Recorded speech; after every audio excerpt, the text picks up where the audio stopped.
নমস্কার বন্ধুরা, banking reasoning পাঠশালাতে তোমাদের স্বাগত জানাচ্ছি। আশা করছি সকলের প্রস্তুতি ভালোই চলছে। আজকে নিয়ে এসেছি প্রি লেভেল সিটিং অ্যারেঞ্জমেন্ট।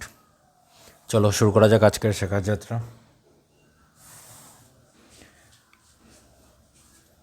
মানে কি বলেছে, 9% sitting around circular table facing centre. তো just 1 2 3 4 5 6 7 8 9।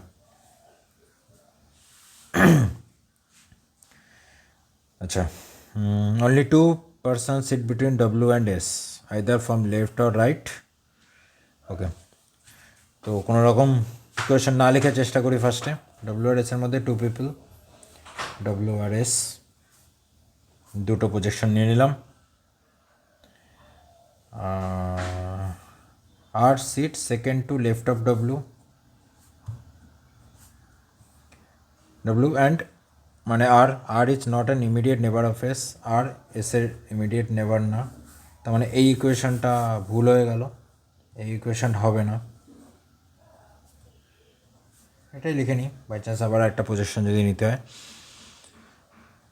V sit second to left of X, S X who is an immediate neighbour of R, X হচ্ছে আর এর ইমিডিয়েট নেবার, এক্স আর এর immediate নেবার লিখে নিলাম।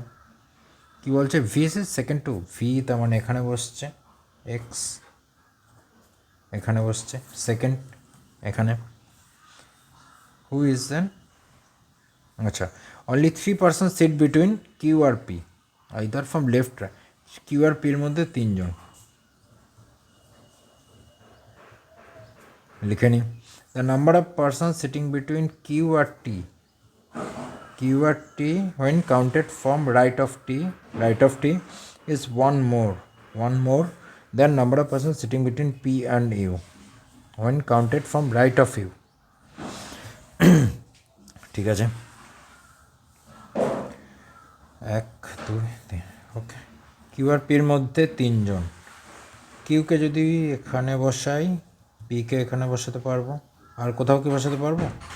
কিউ এখানে 1 2 3 1 2 3, তার মানে কিউ আর পি এখানেই বসবে, আর আমার টি বাকি থাকছে, টি, আচ্ছা টি এখানে দুটো জায়গা ফাঁক, আচ্ছা ওকে।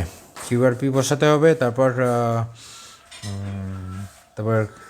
কিউ আর পি বসে গেলে টি আর ইউ বসে যাবে। ঠিক আছে, আর এখানে কি বসানো যাচ্ছে, এখানে যদি কিউ বসায় 1 2 3, এখানে 1 2 3, এখানে কেন হবে না, কিউ এখানে 1 2 3, হ্যাঁ এখানেও হচ্ছে। ঠিক আছে, 1 2 3 4 5 6 7 8 9, আর এক্স ডব্লিউ এস আর এক্স ডব্লিউ, এখানে এস না, এখানে এস দুটো ফাঁকা, এখানে দুটো ফাঁকা, ভি এখানে, আর একটা ডব্লিউ, একটা দুটো এস ভি এক্স। চলো পি আর কিউকে আমরা বসিয়ে দিই। এখানে ফার্স্টে কিউকে বসিয়ে দিই, এটার প্রজেকশনের এটা আর এটা, এখানে কিউ 1 2 3 পি, আর এখানে পি 1 2 3 কিউ, আর এখানে 1 2 3 হচ্ছে না, এখানে হলে 1 2 3 হচ্ছে না, 1 2 3 হচ্ছে না, এখানে একটা পি আর কিউ, এখানে একটা কিউ পি, কিউ আর পি বসে গেল। এইবার কি বলেছে, ইউ এর ডান দিক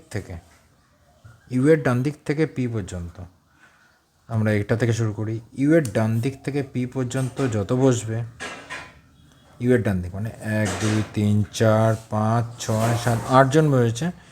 কিউ আর টি এর মধ্যে, টি এর ডান দিক থেকে 9 জন বসবে, 9 জনই রয়েছে, তো 9 জন কী করে বসবে, তো এটা হতে পারে না। এর প্রজেকশন এটা দেখে নিই, ইউ এর ডান দিক থেকে পি, ইউকে ফার্স্ট আমরা এখানে বসাই। আচ্ছা আগেই না বলে দিলাম, এখানেও তো একটা জায়গা ছিল, এখানে ইউকে বসাই, ডান দিক থেকে পি পর্যন্ত 1 জন বসছে, কিউ এর থেকে টি, তার মানে 2 জন বসবে, কিউ টি এর ডান দিক থেকে, আচ্ছা আচ্ছা আচ্ছা এটাই তো হয়ে যেত, ইউ আর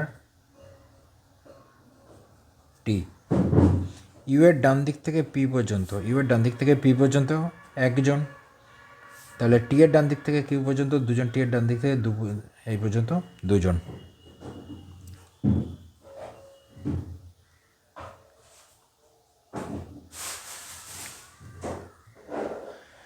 একদম এটাই একদম পারফেক্ট। অন্য কোনো ইকুয়েশন আর দেখারই দেওয়ার দরকার নেই। চেক করে নেওয়া যাক। উপরটা আর থেকে শুরু করবো সবাই।